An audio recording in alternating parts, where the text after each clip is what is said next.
The United States believes that negotiations should result in two states with permanent Palestinian borders with Israel, Jordan, and Egypt, and permanent Israeli borders with Palestine.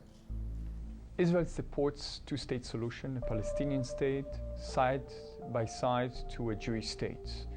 This has been the policy for the last 2 decades. But 20 years of negotiations with Israel have not accomplished this goal. Negotiations between Israel and Palestine for a Palestinian state have failed simply because Israel does not want a Palestinian state. If one side of a party doesn't want an agreement, doesn't want the end product of the agreement, no agreement will happen.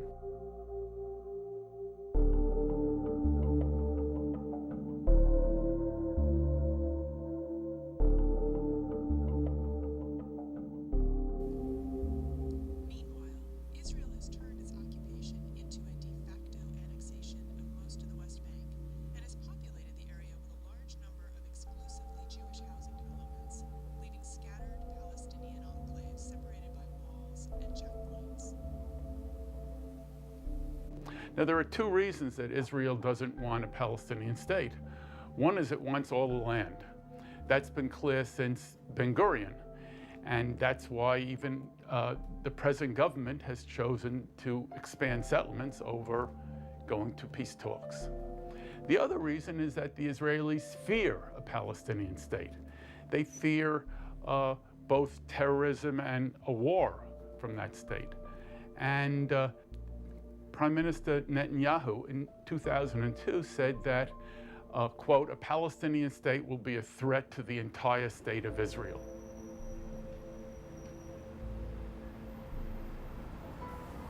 In an effort to appear reasonable, the Obama administration's position has been to tolerate Israel's control of the West Bank and Gaza while calling for failed talks. Republican victory in the election could bring forth a number of policies which would radically upset the status quo and undermine the territorial compromise which is implicit in the current negotiations. Obama was pushing this idea that territorial compromise was necessary to have and that a Palestinian state would not work unless it was a viable state. Pretty basic common sense kind of position, but he was blasted for that. Romney saying he'd thrown Israel under the bus, and again the leadership in the House of both parties signed a number of letters and passed a number of resolutions that seemed to deliberately be trying to undermine Obama's stance. The Obama administration's policies towards Israel-Palestine started really good. On day 2, he appointed Mitchell as his envoy, and they quickly pushed Israel for a freeze on settlements so that talks could get underway.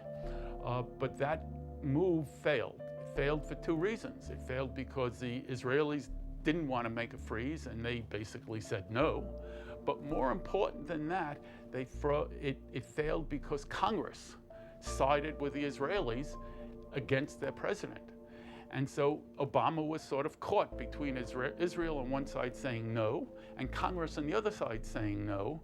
And in the United States, Congress and the Congress and the administration have to be in parallel for there to be any progress.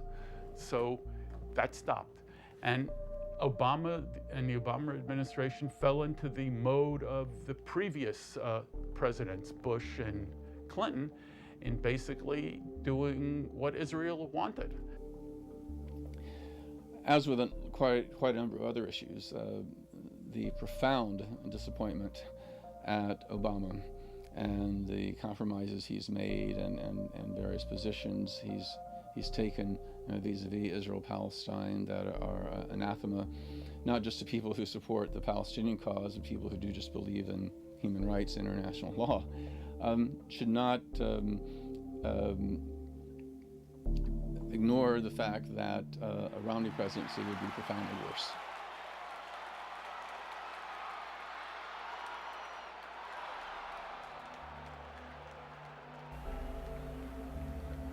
Romney is an old college friend of Israeli Prime Minister Benjamin Netanyahu. Both men are supported by the American Jewish billionaire Sheldon Adelson, who owns the right-wing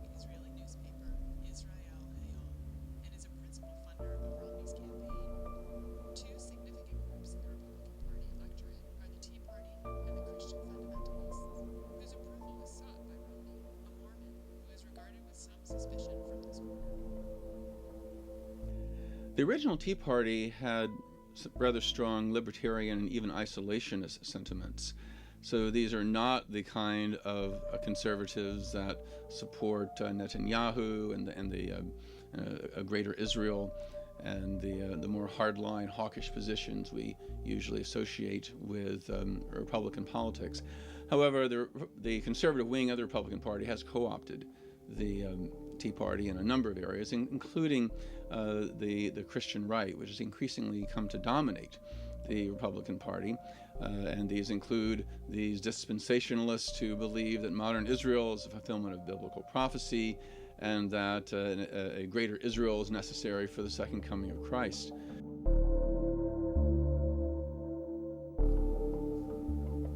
Part of the Republican strategy to defeat Obama appears to be to sow doubts among the electorate about the president's support of Israel, particularly in Florida, where a significant Jewish population may determine the outcome of an election.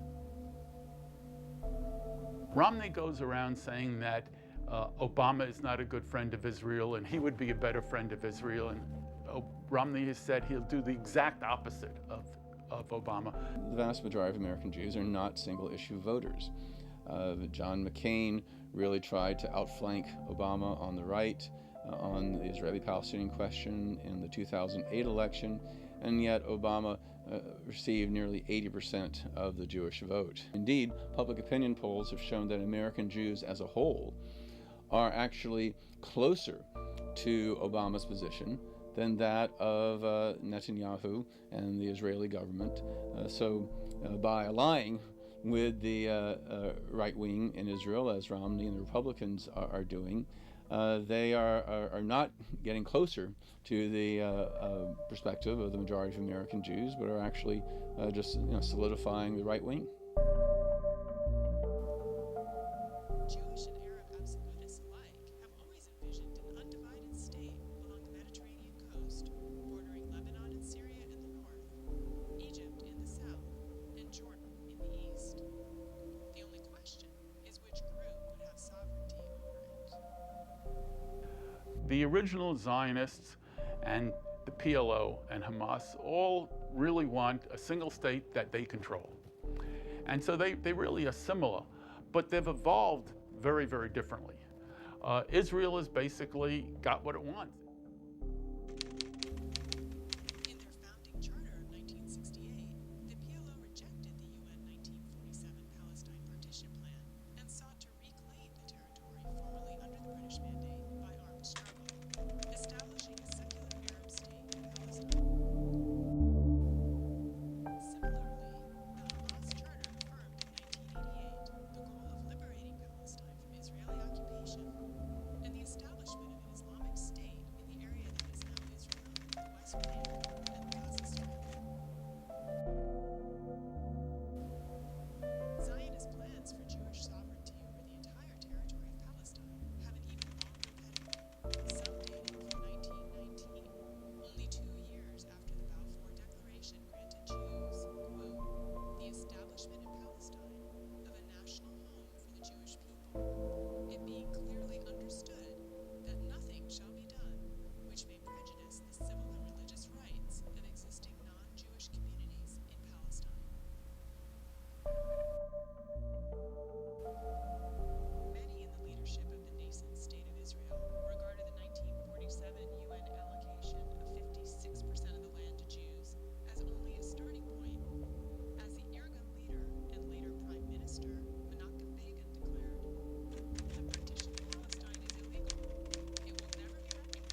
So to say that there is a Palestinian people as apart from those that are in Jordan, especially, just is not true to fact and not true to history.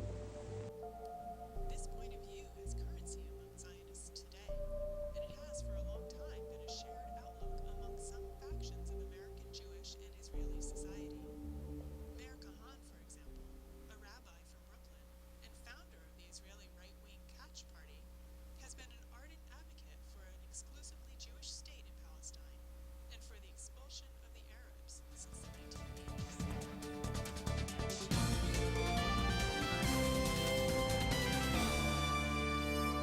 On Israel, do you consider yourself a Zionist? Well, I believe that the Jewish people have the right to have a state, and I believe that the commitments that were made at a time. Remember, there was no Palestine as a state. It was part of the Ottoman Empire, and I think that we've had an invented Palestinian people.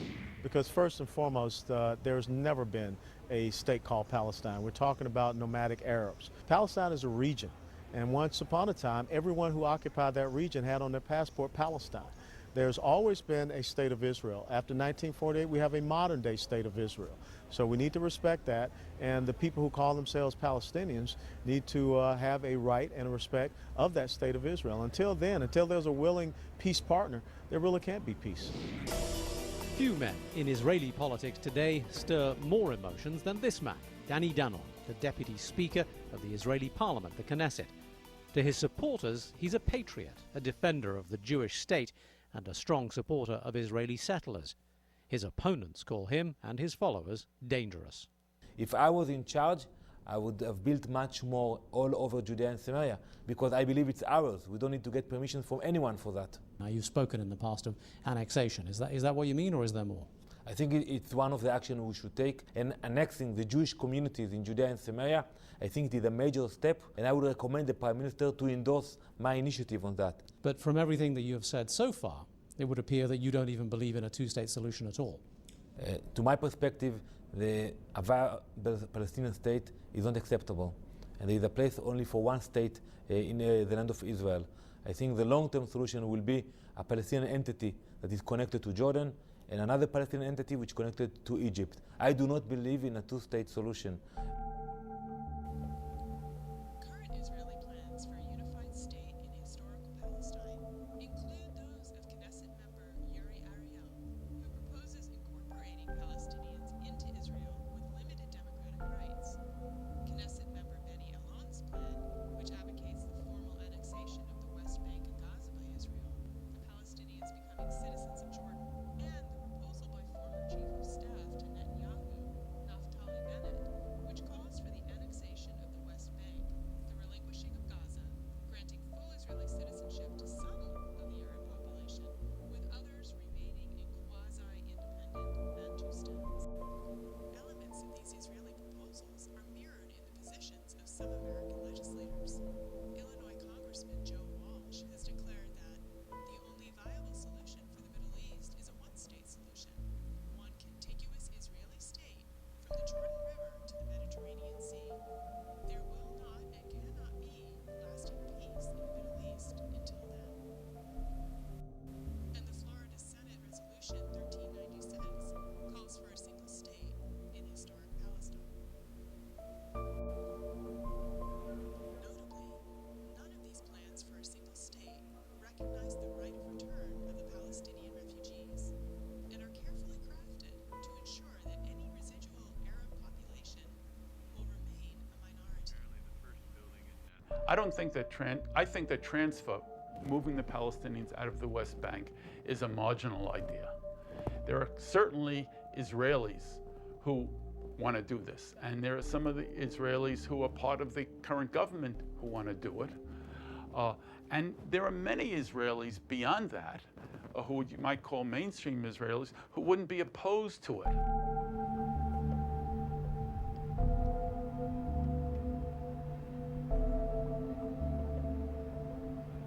Interestingly, the Republican Party used to be somewhat more moderate than the Democratic Party when it came to Israel and Palestine. Republicans being influenced by oil interests that had been working in the Arab states for many decades, whereas the Democrats had a lot of influence from liberals who had this very idealistic view of Israel, particularly from the labor Zionist period. But we've seen a shift in recent years within the Democratic Party.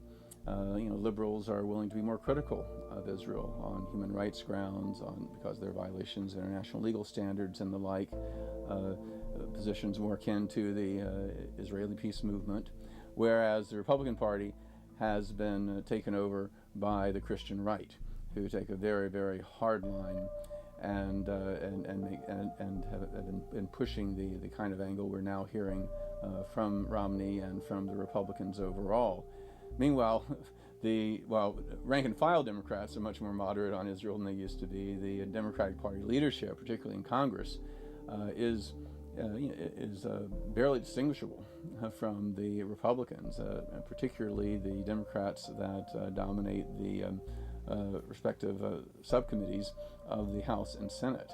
And indeed, you can see how they joined with the Christian right in attacking Obama for his very modest suggestions of compromise by the Israeli government. So, although some parts of the Israeli government would really push for transfer, and many people would accept it if it could be done, those people recognize that it would not be accepted. And that's why it hasn't been done even to this date. So I think that the idea of transfer is marginal. There are, it's not talked about at all by the mainline Israeli parties, the Likud, the Kadima, and Labour.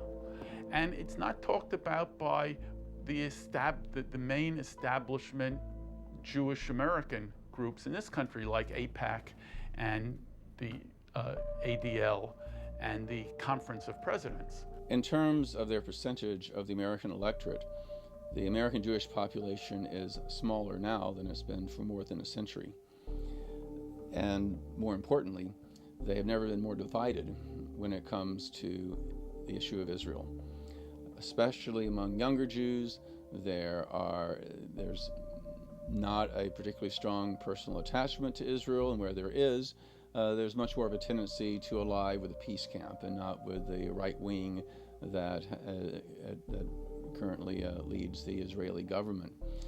Indeed, I've never seen any issue except for gay lesbian rights where there has been such a close correlation between age and political attitude. That is, the younger people are, especially American Jews, the more liberal they are, more progressive they are, vis-a-vis their more conservative, right-wing, hawkish elders.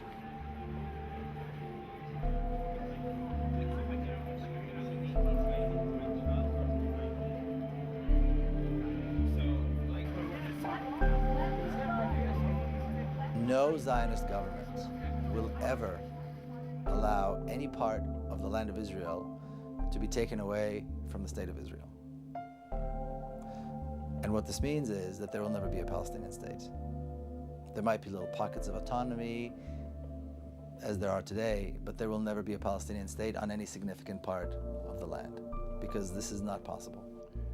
Many or some or many peace advocates who are interested in Israeli-Palestinian peace have recognized that there can be no progress towards a Palestinian state alongside Israel with the current regime in Israel. And when I say regime, I mean both the government and the opinion of most of the people.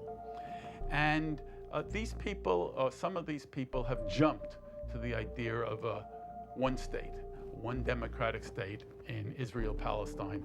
And I think they've acted out of despair. But if we take a look at the last 60, 65 years, if we take a look at the Zionist history, if we take a look at everything that's happened in Israel since its establishment, it is absolutely clear that it is not realistic to expect Israel will give up any piece of the land, or Israel will allow any kind of real independent Palestinian political entity to emerge that is not under the control of the Israeli government. That is absolutely not realistic. That is not going to happen. Any expectation that Israel will allow a serious political entity that is a Palestinian political entity to emerge and will be independent is completely false. It's completely not unrealistic. Now, as we move forward, we realize that, or as we keep looking at Israel's approach to this, what's clear is that the only agreement Israel will ever sign is an agreement that gives Israel complete domination. Israel will determine who the partners for the negotiation will be. Israel will determine what terms are acceptable and not acceptable. Israel will determine how much of the land will be given. Israel will determine how much control the Palestinians will have over the land, over the water, over travel.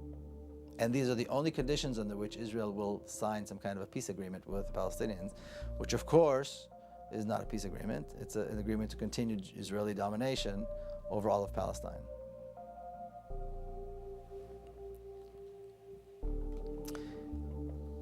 The notion that the two parties can sit together as equals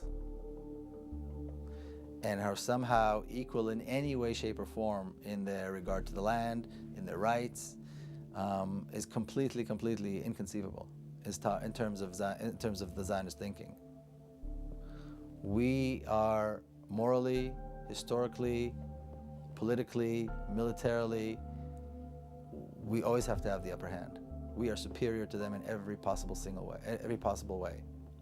And therefore, any kind of equality is not possible. And until equality is reached, there can be no negotiations. As long as Palestinians are under the gun, there will never be serious negotiations. And of course, there have never been serious negotiations, and that's why there's never been any result. The way the Israelis and Palestinians live together has to be decided by the Israelis and the Palestinians living there. That is the right of self-determination. That is not what Americans or peace activists in Europe or the United States should be concerned with. We should be concerned with assuring or trying to do our best to assure that international law and human rights are the basis of whatever agreement happens there. That's what our job is. Our job is not to be cheerleaders for one or the other kind of political arrangement. In the discourse within Israel, there's still a notion that, well, there is a possibility to have this two-state solution, this idyllic solution where somehow the Palestinians will have their country and the Jews will have their country and we'll all live in peace. What people either fail to realize or refuse to realize is that possibility no longer exists. There is no more possibility to partition the land of Israel.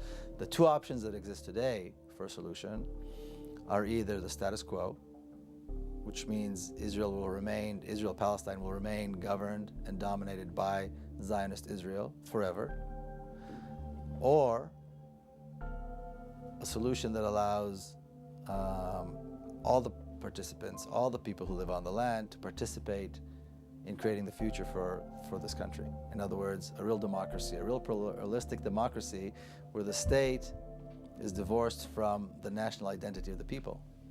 The state governs and rules as a democracy. I personally would love there to be a single state between the Jordan River and the Mediterranean Sea. That's how I would vote. But my opinion doesn't count. I don't live there. And when I try to understand the politics of the government and of the people, I just don't see a single state happening. I see a single state.